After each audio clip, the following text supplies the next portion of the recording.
on Public Safety, a Legislative and Local Outlook. The program is being brought to you by the League of Women Voters of Crystal, New Hope, East Plymouth, and Robbinsdale. I am Kathy Pedersen, president of that local league. We are grateful to CCX Media for live streaming this program and to the City of Crystal for the use of their council chambers. A special thanks to our speakers, Crystal Chief of Police Stephanie Revering, Robbinsdale Council Representative Ward 2 Sheila Webb, and to the audience with us tonight representing Crystal, New Hope, East Plymouth, and Robbinsdale. We have a limited number of individuals present tonight due to COVID protocols and requested they remain masked unless they are speaking. We appreciate their compliance with our requirements. The League of Women Voters is a nonpartisan organization whose mission is to defend democracy and empower voters. As a league, we have studied and developed many policy positions at the national, state, and local levels. One of the league's policy positions is public safety, which is the subject of tonight's program. Public safety is a vast area covering many aspects. It is complex, it must change with new technologies, and it deals with changing demographics and needs. It also considers the balance between safety of the public and safety of the peace officers who protect that public. Recently, the state legislature passed the Public Safety Bill. Our first speakers tonight were to be Representatives Fraser and Mariani. However, they were unable to be with us tonight. So, with some last-minute magic, I was able to get provisions on the bill, and I will briefly share those with you and some of the highlights. What is in the bill?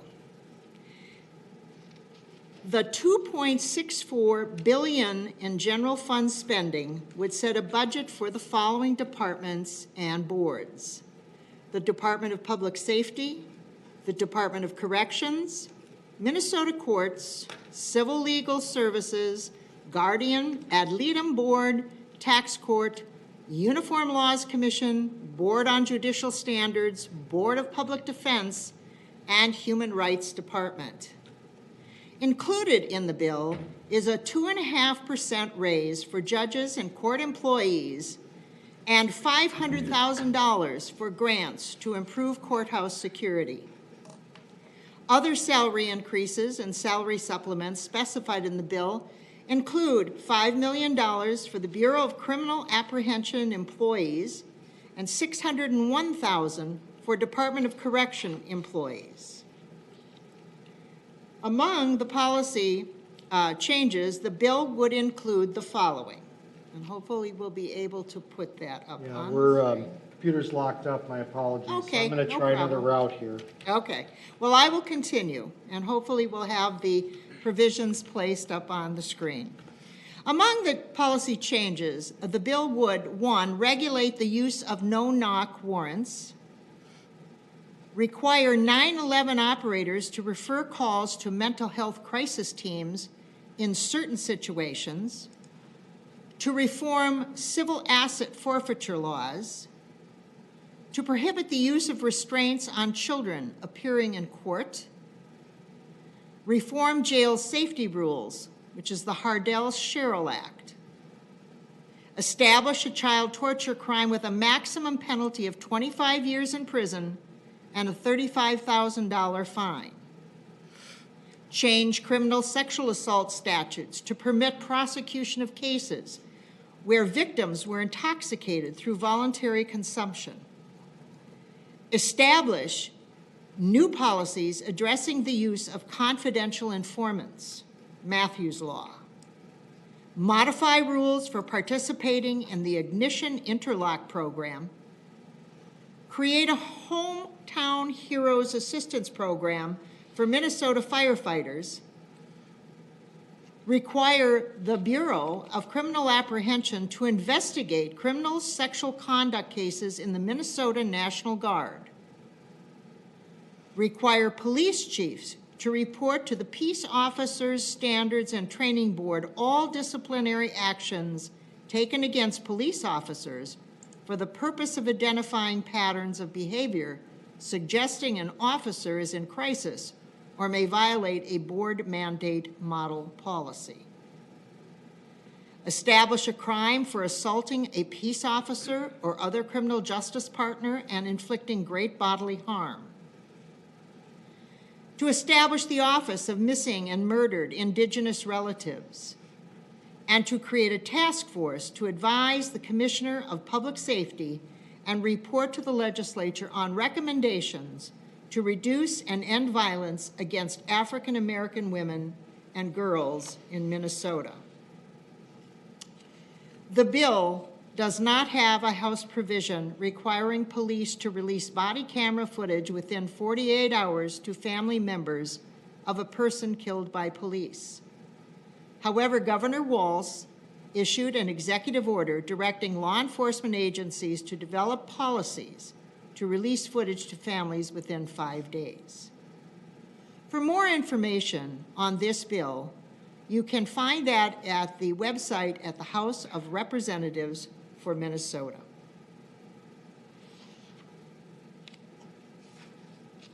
Our next speaker is Crystal Chief of Police Stephanie Revering. She was named Chief of the Crystal Police Department in 2012. Chief Revering holds a master's degree in Public Safety Administration from St. Mary's University. In addition, she is a graduate of Northwestern Police Staff and Command, the Clio Academy, the BCA Supervisor Management School, and is an FBI Leads graduate. Also, she serves as a director for the Minnesota Chiefs of Police Association. Chief Revering will focus on the issues of policing at the local level and the challenges of leading a police department in a first-ring suburb. She will address what legislation has made policing better for citizens and what are the concerns about the community and citizen safety as we look to the future. Chief Revering. Good evening, everyone, and thank you for having me tonight. I really appreciate the invite and also appreciate the fact that I'm going to be allowed to speak here tonight with Councilmember Webb. Disappointed, as I'm sure many of you are, that the representatives couldn't be here tonight, but looking forward to hopefully many questions that all of you may have. I will start off by saying that the legislation that was approved by the Senate and Congress this past year has been instrumental for law enforcement. It's something that police reform, as all of you know, is definitely something that is needed, but also the fact that our Minnesota Chiefs Association was very grateful to be at the table. I am one that always says that collectively we should always work together and not separate. And so I'm happy that we were able to work together for the police reform bills that came before them. Also, I wanted to address just a couple of them that highlight what has benefited me personally as a police chief here in Crystal. And I think I'm speaking for all Hennepin chiefs and all chiefs in the state of Minnesota in saying that the post-board the reimbursement for the post-board training extension has been instrumental for our agencies and for our communities. And that's because, as you know, as taxpayers, it costs a lot to run a police department, but it's definitely well needed. And in order for you to have an upstanding police department that has high morals, high integrity, high regard, you need them to be fully trained. And in order for us to be able to do that, we need funding. And so we're very grateful that that was passed. I'll also tell you that, you know, a couple of the other things, the fact of cleaning up the language for post-board regarding the police misconduct database was very important to us chief law enforcement officers in this state. And that is because we hold ourselves to a very high standard. And when I say we, I mean we as in all police officers, and especially those of us who are in Clios what we call CLEOs, or chief law enforcement positions. And we want to make sure that we hold our officers to that high standard. And in order for us to be able to do that, we need the assistance of the Minnesota Post Board. And so having this database is definitely something that is going to help us. And then finally, and again, this isn't, there was, as was stated, there's such a broad number of things that were in this bill that I certainly could not talk about tonight without spending 4 hours of your time, and you don't want that. But the no-knock warrant reform is also something that I wanted to point out. The majority of law enforcement agencies in this state already had a policy regarding no-knock warrants, which is a good thing. And so to make sure, you know, it's very few and far between that police departments have to go into a search warrant where they're not already knocking on the door to inform people that we're there. And that's a good thing. That's what people want, to make sure that we're there, that we're present, that they can hear us, and they know that the search warrant and anything else regarding the search warrant is being executed. And so that is a good thing that they continued with that police reform. And then finally, one last thing that I'll point out is also that was discussed at great length was the no chokeholds regarding that bill. And I'll just tell you that in the 24 years that I've been in law enforcement, at least in the city of Crystal, we've always had a policy that said we did not perform chokeholds on people unless it was in a deadly force situation. And so just please know that some of that particular bill, you know, obviously came from the murder from George Floyd.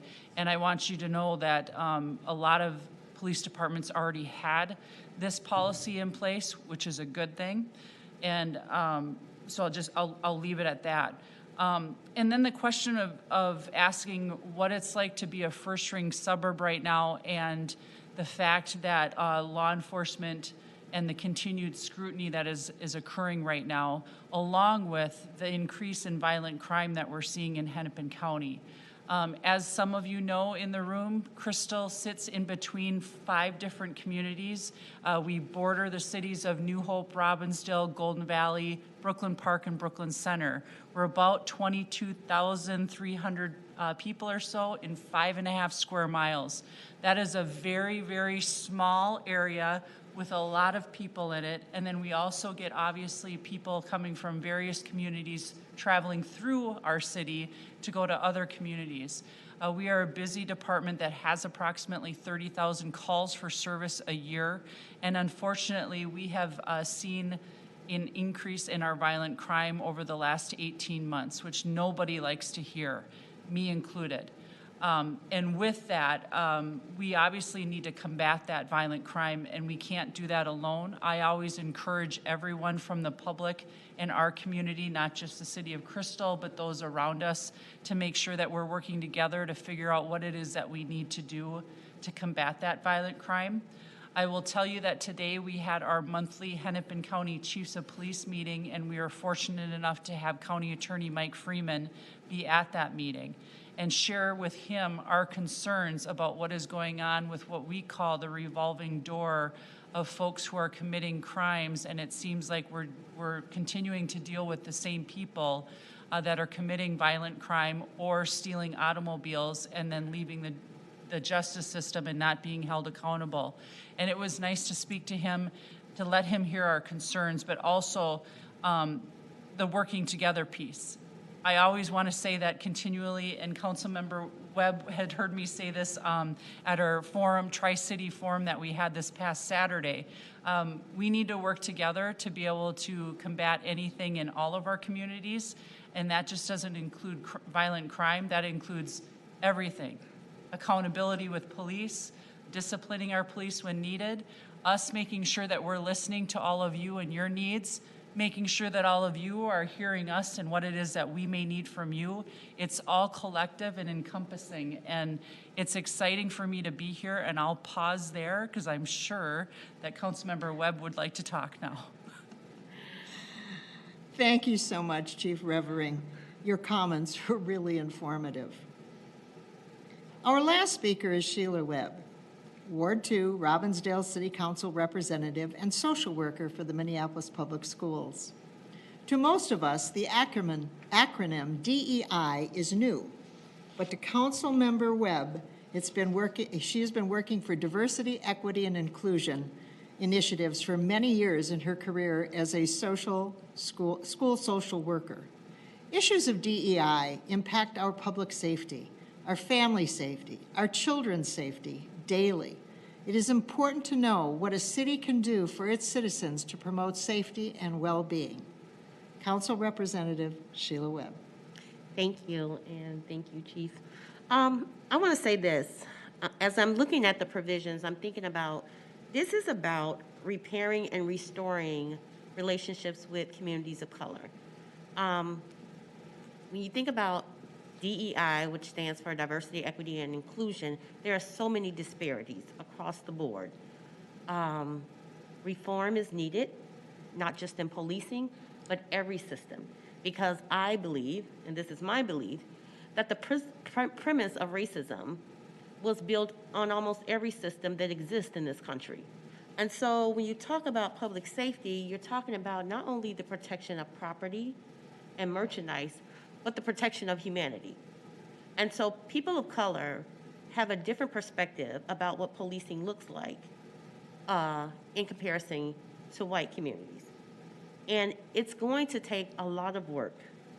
When I think about public safety, people want to be able to call the police. People don't, I think that most people I talk to don't want to defund the police. They want to reform the police. They want to take a look at the systems and to take a look at the culture and practice of the departments. And that's important.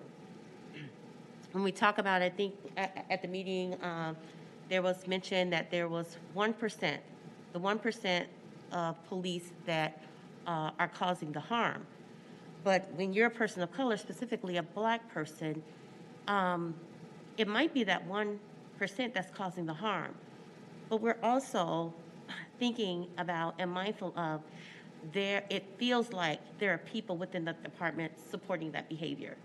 And so when I look at the provisions, I feel like it's an effort to repair some of the harm that has been caused to so many communities of color specifically.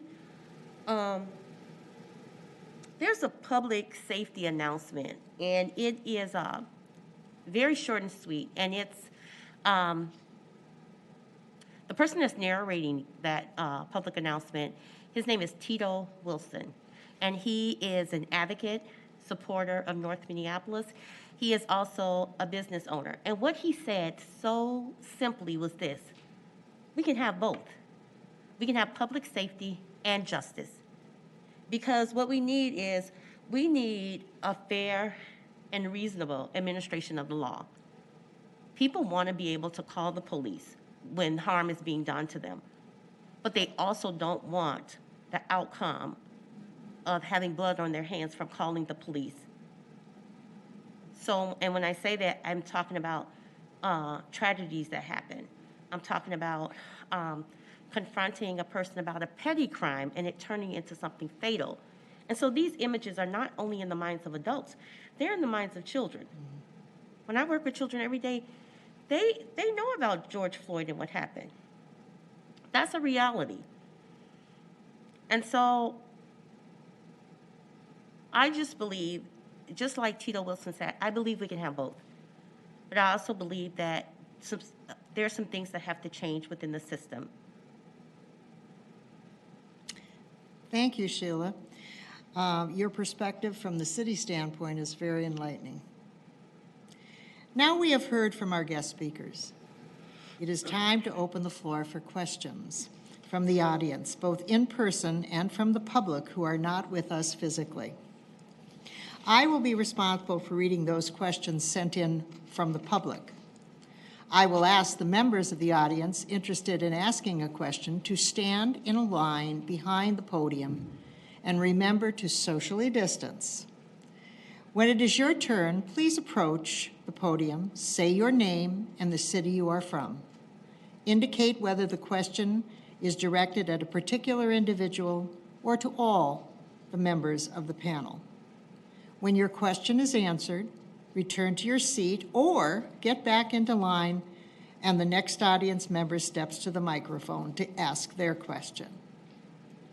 So let's begin. As the audience is getting ready to prepare for their questioning, I will read the first question from the public. This is for you, Chief Revering. Do you believe the use of tear gas by Crystal Police, which is toxic, will do harm and is dangerous to the public? What alternative could be used? Okay. Wow, what a first question you're giving me. I'm just gonna be honest. Wasn't me. Yeah, I know. So, great question. So I am, and it's a tough question, and I'm going to tell you why. I do not disagree that tear gas is harmful. I don't disagree with that at all. With that said, so as some of you may know, the Crystal Police Department has a consortium of what we call our West Metro SWAT team. We partner with the cities of Robbinsdale and New Hope, and those three cities have partnered together for quite a number of years and trained for our SWAT team. And they are highly trained officers, and they have part of their tools or equipment is the use of what we call gas or tear gas. They also have many less lethal things, less lethal options, I should say, which tear gas is considered a less lethal option, just so everyone knows.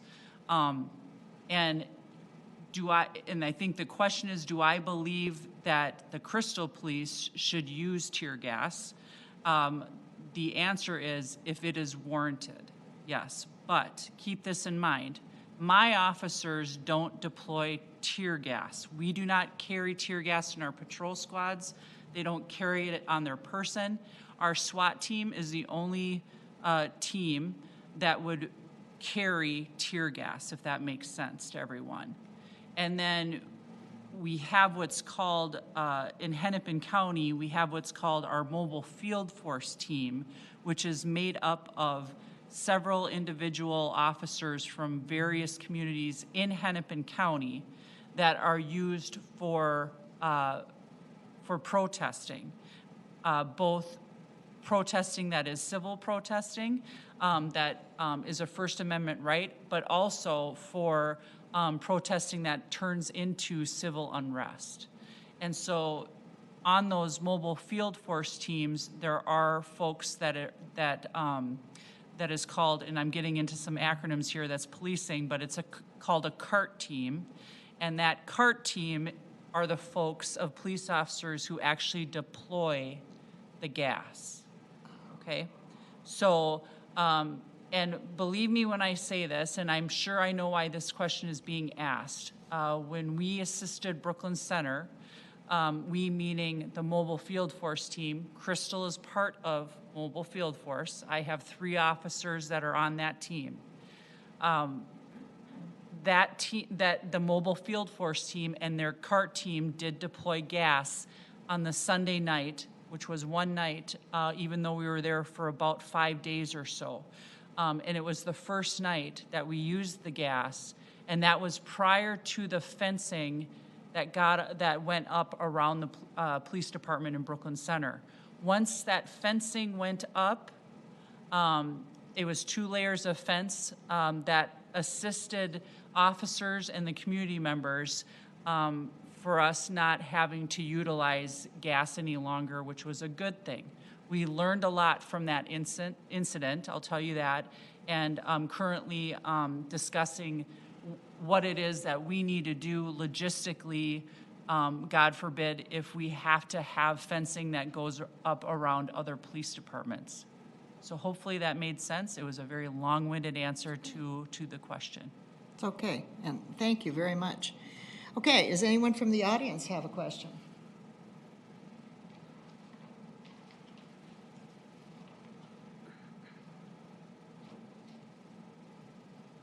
Hello, Terry Blonigan from Robbinsdale. My question is, for Chief Revering. Many are concerned about accountability in law enforcement. Has public safety bill or have any new regulations increased police accountability? And has any of that change in accountability resulted in changes of the way data or any kind of data that is collected and reported? Yeah, great question. So on July 1st is when the bill went into place where us CLEOs, Chief Law Enforcement Officers, have to report complaints that come in what they call real time, right? So when a complaint comes into my office, for example, we then have to report it to the Minnesota Post Board. Now, I'm just going to be blatantly honest with you.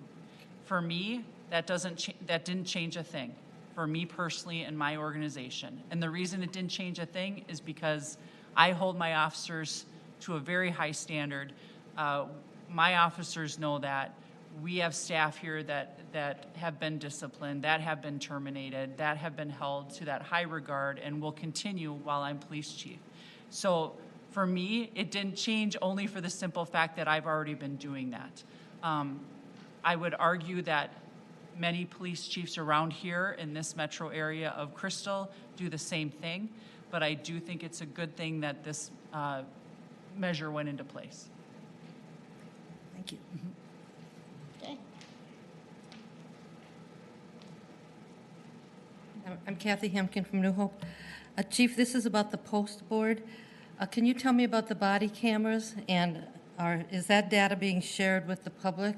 Is it being shared with the post board in a timely fashion, and should it be done that way? Thank you, Mayor. That's a great question. So this is an interesting. So the body camera data, as you may know, there was a certain statute that came out prior to, because the piece that was talked about earlier did not actually pass in the bill, right? That the body camera data should be shown to those folks who were involved in an officer-involved shooting within the 48 hours. That did not pass. Right. With that said, it is up to the chief law enforcement officer whether or not they release body camera data. So I'll give you my opinion on this, and this is strictly me as Stephanie Revering, police chief in Crystal. If me showing body camera video is going to squelch public concern, and if I feel that it is not going to hinder any public safety or any safety towards the people who are in that video, then it's very likely I may show it. But if for any reason it shows that it could harm individuals more, not police officers, but others who are in that video, I may not show it. So I say this because every single case is different, and I encourage, I will tell you, I am so happy that we here in Crystal have had body cams for for about 5 years now, and I'm so happy, and so is every police officer that I have. And I'll tell you why, because those folks who are complaining on police officers, legitimate or not, we have them come in and we say, let's sit down and watch this body cam together. And that has helped in so many ways, because a lot of times individuals who are dealing with police, as Councilmember Webb said, they're scared, right? They're scared of police for many reasons, for whatever reasons, and may not remember anything that happened, and they're remembering what they think happened because of the tragic situation they're in. And so we'll bring those folks in, they watch that body camera video with us, and they look and they go, yep, I'm good now, I can leave. Because they recognize what actually happened, because you cannot, the video shows in itself, right? So I hope that answers your question. Yes, thank you, Chief. Hi, this is for both of you. My name's Marty Charbonneau. I'm from Plymouth. Law enforcement agencies face special challenges when responding to mental illness or crises. Would it be more effective to have trained mental health providers respond to such events? And would cities also support such an effort and such a response team? So currently, Robbinsdale, the city of Robbinsdale, Crystal, and New Hope share a social worker.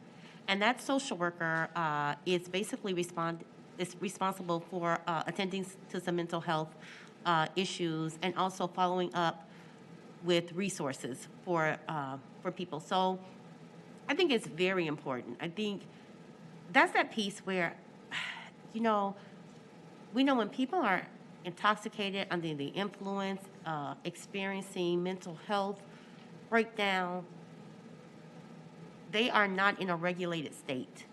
And so we need additional support, not just policing. We need people to nurture them, to care for them, to support them, to provide resources for them.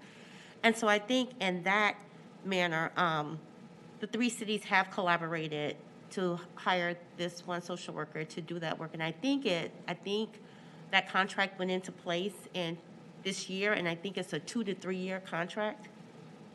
And are there response teams then to respond to such a situation then? So I can take that question, and thank you, Councilmember Webb, and thankfully, the councils, all 3 city councils supported this. This is something that we have been researching for the last several years, actually, here in Crystal, and I know New Hope and Robbinsdale was doing that as well. Since January 1st is when our mental health social worker has been in place, we collaborate with Hennepin County. She's actually a Hennepin County employee that is embedded into all 3 of our departments. And so we share the cost with Hennepin County. The response model is this. She doesn't actually respond with the officer. Some agencies have that co-responder response model. That is not what our 3 cities have. We have the officers go to the call, and if someone is in crisis, we make sure we call our mental health social worker so that she actually provides the follow-up that needs to happen. Because what we were noticing is that we were continuing with dealing with the same folks who were under crisis or who needed mental health care that we simply couldn't provide them. And thankfully, this social worker has so many resources that we, the police, just don't have. Now, I'll tell you, and I'm sure Councilmember Webb may have heard this from her own police chief, since she has been in place since January 1st, she is unbelievably surprised at how busy these 3 communities are with regards to mental health calls. And we have already been told that, at least for our community, that we may need to look at actually having just one mental health social worker in our community alone. So it's been great to have her, but she's busy. Thank you. Yeah. While they're deciding, I will read one question, and I think this is for Chief Revering. A question from the public who is not present tonight. Why do you engage with and support addicts and criminals as police informants? That's a great question, too. So we have what's called the Northwest Metro Drug Task Force, which is another collaboration between the cities of New Hope, Robbinsdale, Crystal, Brooklyn Park, Plymouth, and Hennepin County Sheriff's Office. And we use what we call confidential informants to assist law enforcement with the unfortunate drugs that are in our community. And I will just tell you, yesterday I took the day off, or tried to spend time with my brother who was in town from Arizona. I received several phone calls yesterday because we had 6 overdoses in one day in the city of Crystal, which was yesterday, a Wednesday. 6 of them. 6 overdoses to the point where people were dead that we brought back with Narcan. So when the question comes up about why do we use confidential informants, the reason is because in order for us to combat the drug crime that are in our communities, it's the only way that we police can get into those houses that are unfortunately selling drugs, to be quite honest with you. Okay, thank you. Anyone else from the audience? Okay. Chief Revering, my name is Diane Bolter. I'm a resident of Crystal and a member of the League of Women Voters. Is there training for officers in the de-escalation of dangerous situations where weapons are involved, or a person's behavior is threatening and erratic, or perhaps a person is on drugs or is drunk? Thank you for the question. Yes, there is. That's the quick answer. Now I'll go into the quick, short version answer. And so this was passed in the legislature back in I'm going to get the year wrong, but not too long ago, where police departments were mandated to put de-escalation training in their policies for all law enforcement in the state of Minnesota. I will tell you that prior to that, here, at least in the city of Crystal, and I know New Hope, Robbinsdale, and Plymouth as well, that we were already doing this de-escalation training, and I have been doing it in the 24 years I've been in policing. Your question about scenario-based training, which is phenomenal, we have what's called it's a weird name, and so I'm just going to apologize now. It's called the FATS machine, not it is FATS. It stands for Firearms Training. What's the S? Simulator. There. Firearms Training Simulator. I knew it would come to me. Where it is an actual computerized screen with thousands and thousands of different scenarios that officers are standing in front of, that they are given, where one of the police officers is actually, who's trained, a use of force training expert, who is actually running the computer and telling the officer, okay, a scenario is going to come across, listen to what it says and do what you need to do, basically. And it shows various scenarios that have to do with intoxicated people, mentally ill people, people who have guns, people who have drugs, people who have nothing, people who are just in need of policing. And the officer has to deal with that. Not only do we have this machine that we use in Crystal, but we also do 4 times a year what we call defensive tactics training, which is also scenario-based training, where we have de-escalation tactics that we use inside of that training. So it is something that is ingrained in us.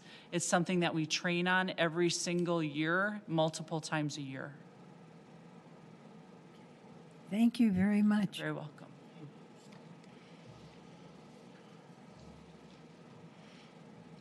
Hi there, I'm Jenny Hickman. I've read that there are members of white supremacist groups in the police ranks in Minnesota. How prevalent do you believe this is in our local or statewide police? Oh, God, I hope it's not prevalent at all. This is also something that came up at the state legislature here last year, and it's disgusting to me if that is the case. And as you know, law enforcement officers have to have the utmost integrity, utmost respect for every single member that they serve, and that's it, bottom line. I would say that if I were to find out that one of my officers were in a white supremacy group, they would no longer work here. Do you think that it's more prevalent in retired officers, or do you think it just isn't that prevalent? That's a great question. I'm not going to sit here and tell you that I don't think it's prevalent. I'm also not going to sit here and tell you that I think it's widespread, because I don't believe that to be true either. But I'm not naive enough to say that it's not happening. Thanks for your honesty about this. Yep, absolutely.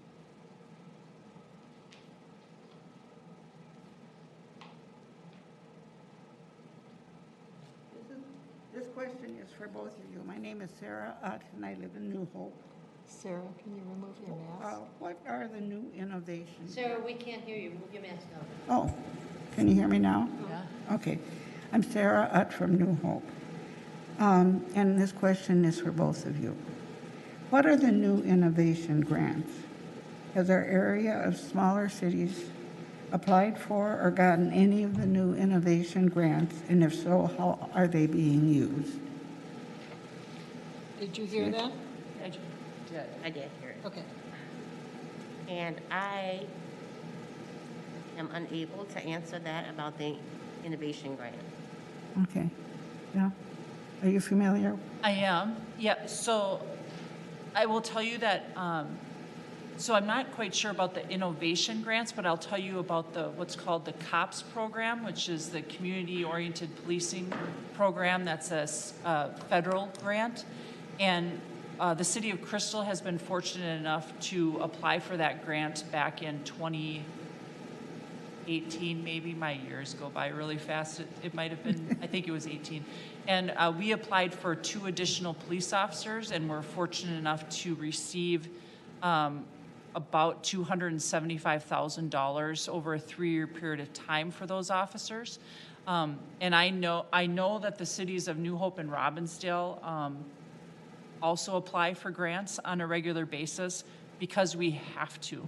And I say we have to because our 3 communities don't have, I mean, we have a tax base, obviously, but we don't have this enormous, as the elected officials know in the room, this enormous pot of money, right? And so we're trying to do the best we can as the department heads and the city managers do to make sure that we're applying for the grants that we need to apply for. How have you used the ones that you have applied for? Yep, so we ended up hiring, or I should say promoting 2 additional sergeants along with a community engagement officer.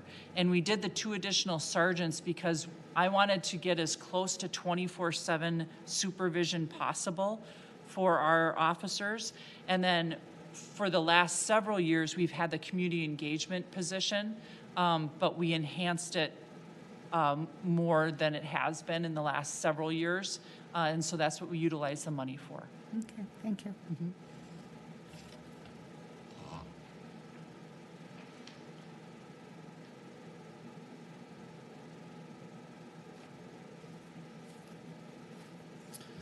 Hi, thank you for being here tonight. I'm Patsy Green. I'm from New Hope.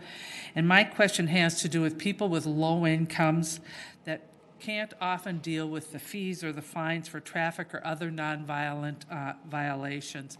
These can tend to snowball into real serious situations for people for small, minor offenses. Do you have suggestions, or what do you suggest to help people with fines and fees from nonviolent situations? Thank you. I think when you talk about DEI, that's some of the inequities, right? When we look at certain communities, there are communities that don't get the fines or the traffic stops.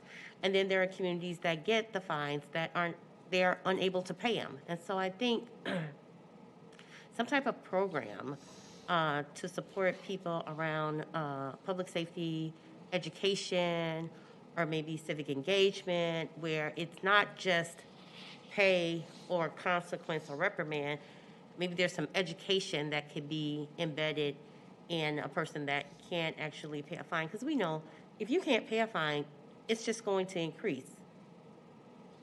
Mm-hmm. And then what happens? It snowballs into a terrible situation. Exactly. And escalates. Exactly. And so I think that's something that the community, the legal system needs to look at. Like, there are people that get tickets that absolutely can't pay for them. They just can't. Yep, and I couldn't agree more. And so the good news is there is a gentleman by the name of Don Samuels, who some of you may remember the name. He is a former city councilman in the city of Minneapolis. He developed what's called the Lights On program.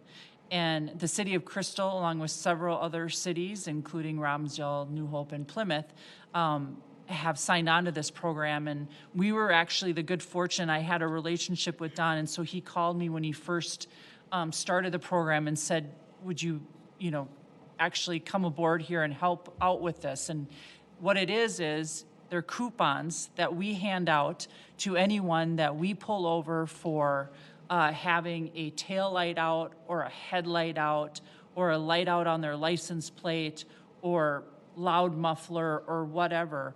And we then go up to the car, talk with the driver, hand them the voucher that they can go to Bobby and Steve's or any of the folks that are in our communities that have automobile, fixer things, and we give them those coupons, and they're able to then go to that place to get it for free fixed. So that's one start, right? That's one good start that he had a great idea, and that's something that we're all utilizing. As far as let's take driving after suspension as one of these things that get out of control and spirals to the point where people not only do they continue to get the fines, but then it's like they can't catch up, because what happens then, if someone doesn't pay their driving after suspension, they continue to drive, they then get pulled over again, they then get another citation for driving after suspension, and that's an additional fine, right? In Hennepin County, they did, I believe, recently here start a program where if that is to occur, that somehow those fees are going to be over a period of time. They would have an ability to pay that off over a period of time instead of a one-stop shop, and then your license, will get reenacted, right? But also, we in Crystal, and I'm sure other cities do this, we actually partner with and I'm going to forget the name. See, this is what happens. It's something. Name doesn't matter. But we partner with this gentleman who assists us in those actual folks who get the DASs or the driving after revocations or the minor traffic violations, and he actually works with them to either defer the fees or actually help them with the fees. And then the city of Crystal actually gets a kickback because of that, and then our city prosecutor works with them on that. And I'm pretty sure the other cities are doing the same thing. Is that information well known to the public? It's a good question. Mm-hmm. Great question. Because I think sometimes there's resources out there, but there are only certain communities that have access to that information. Yep, and I definitely know that Don Samuels and his team of folks have been doing a good job at the media piece with Lights On. It's the driving diversion program. And I will do some research on whether or not we have gotten that out to the public. Great. Thank you very much. I appreciate it. Yep.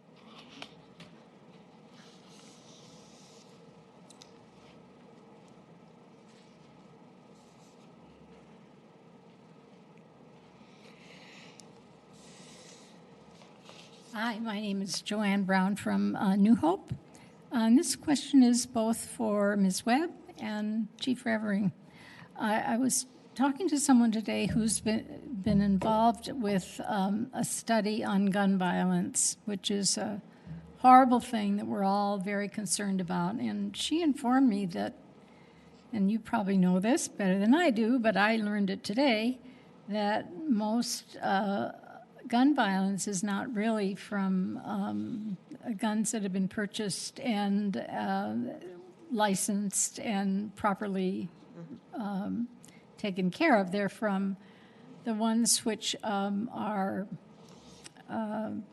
purchased by straw buyers. I know that children, I know you work with children, but you also must hear a lot of things from your coworkers about some of the students in school who may be involved in this.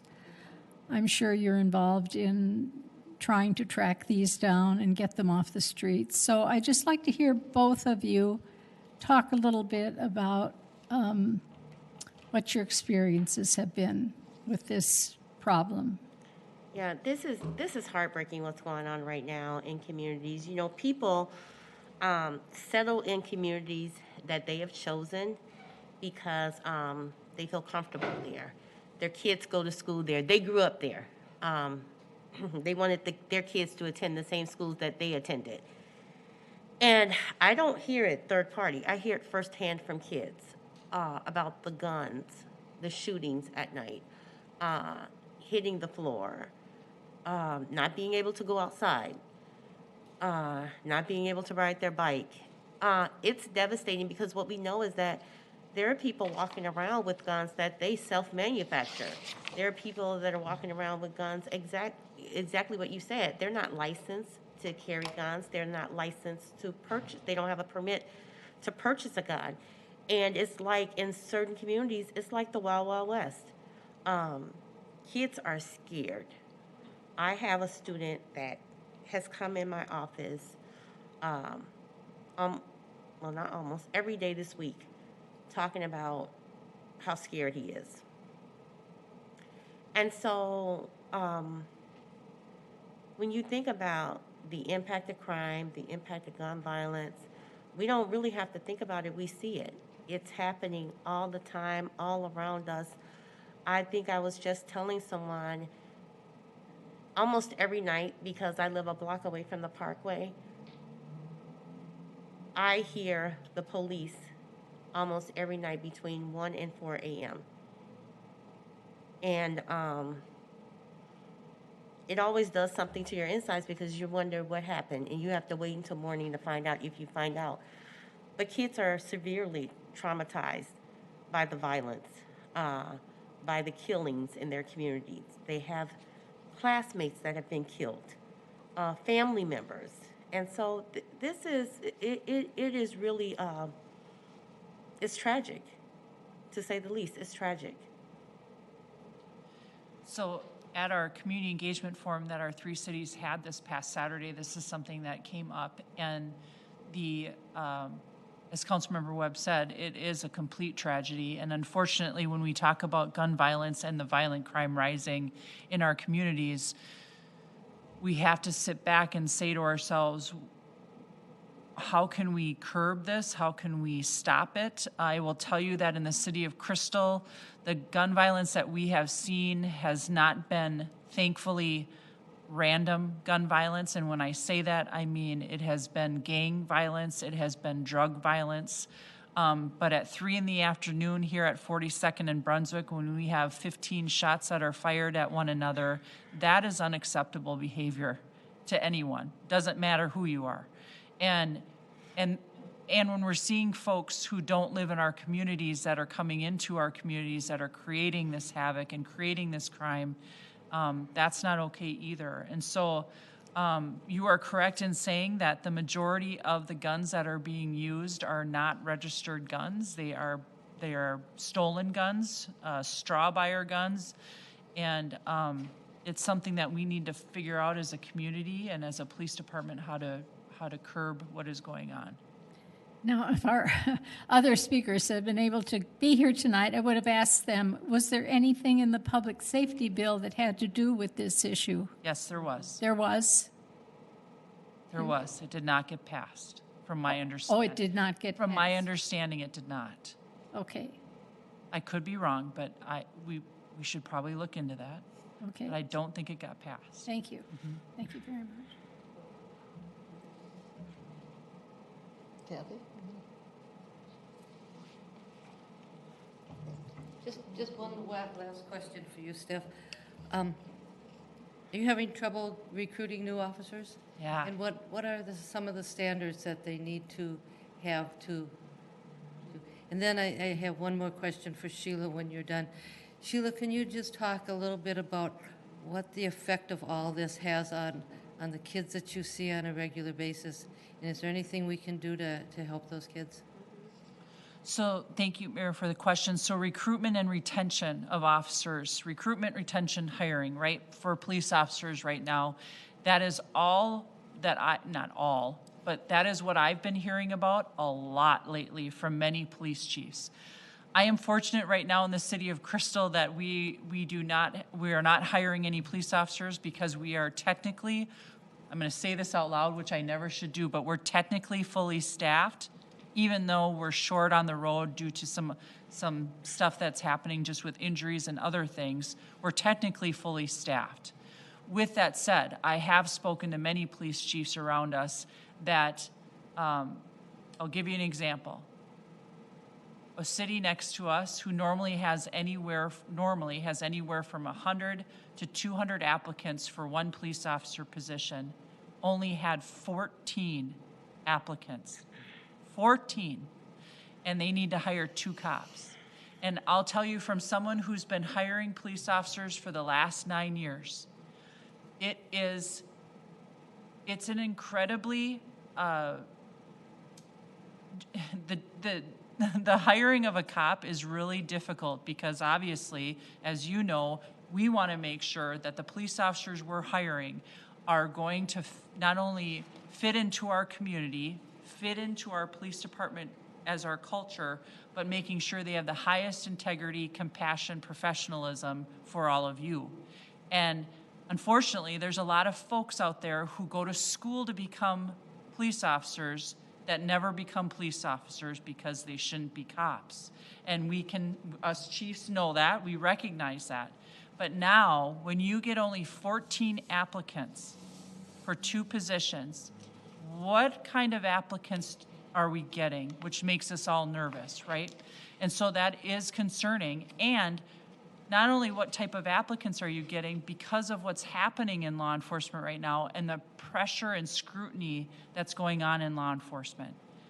Who wants to go into this profession right now with what's going on? I mean, you're probably asking a crazy person would only put in for this job right now, right? Which is not true, by the way. There are several people who are going into law enforcement right now who want to be in law enforcement, who want to serve their communities with the utmost integrity. But we also have folks who are applying who just shouldn't be cops. And so we're seeing a lot of police agencies as far as who are actually giving bonuses, signing bonuses. It's almost like the NFL draft out there, which is crazy. I have never seen that in my 24 years in policing, where police departments are giving $5,000 bonuses to actually steal a cop of mine to come over to their agency. That's what's happening because of the issue that's going on. And so that's scary to all of us. And then just the retainment of those of us who are in law enforcement right now. I just read an article, or I shouldn't say read, I knew this, but I did just read a Star and Tribune article.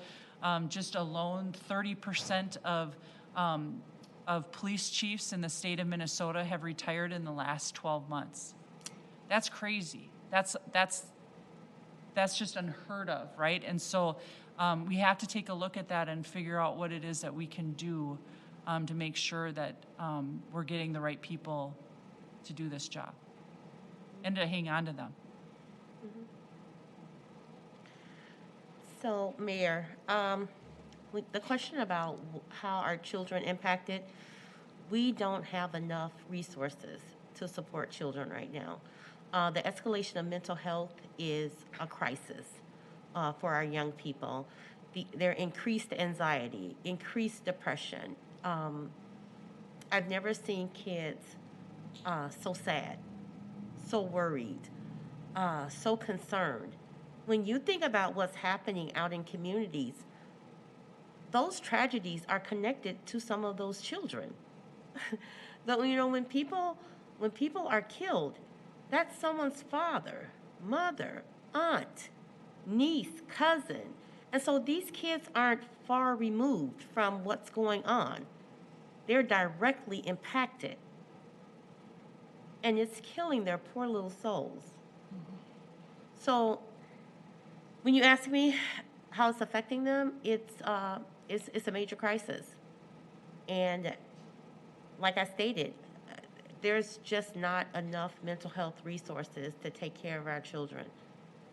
We need more. We need to be supporting every bill that has to do with mental health. The increase of mental health facilities, mental health workers, mental health in every capacity of institutions we can get, because it's much needed right now. Thank you. Is there anyone else who would like to say anything? Okay, I have read all the questions sent to us from the public, so that brings us to the close of the program. Again, I want to thank you speakers, the City of Crystal, CCX Media for contributing their expertise in tonight's program. For citizens interested in finding out more on the Public Safety Bill, you can find that information, as I said earlier, on the State of Minnesota website. This program will be archived at CCX Media for viewing again. The replay times will be on channel 799 or 12, and the days are Monday, October 11th at 1 p.m., Wednesday, October 13th at 7 p.m., and Friday, October 15th at 4 p.m. Oh, excuse me, not 7 a.m. on Wednesday, October 13th. Finally, the League of Women Voters of Crystal, New Hope, East Plymouth, and Robbinsdale welcomes new members. And to find out about us, go to our website, www.lwvcnhepr.org. Thank you and good night.